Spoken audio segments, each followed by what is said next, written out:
This is Christy Combs, your practical instructional partner, here with another instructional newsletter for the 2019-2020 school year. This is our first full week of school. We have a lot of cool, interesting things going on. Most of us are in the beginning of starting units and filling in background information for our students. One thing that I noticed a trend of in the building was investigating.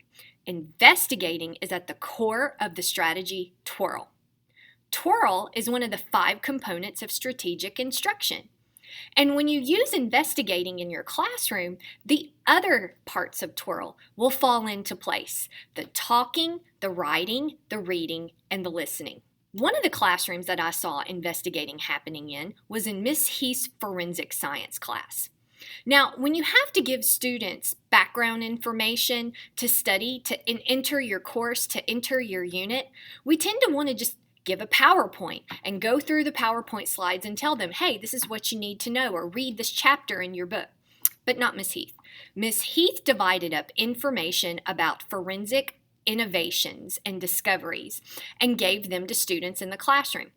They were able to investigate them on their own. She gave them guidelines for what they needed to investigate. They looked up things from the first time fingerprints were used, the first time DNA was used as part of forensic science. They're going to be able to present to each other next week, and that is a more interactive, effective way for students to really learn that information. Plus, think about how many standards she's covering by using the TWIRL strategy. The next classroom I saw investigating happening in was Miss Courtney's fashion class. Again, she had some introductory information that she needed to give her fashion students on fashion trends from the 20th century. Instead of telling them the information, she allowed them to investigate it themselves. Students were partnered.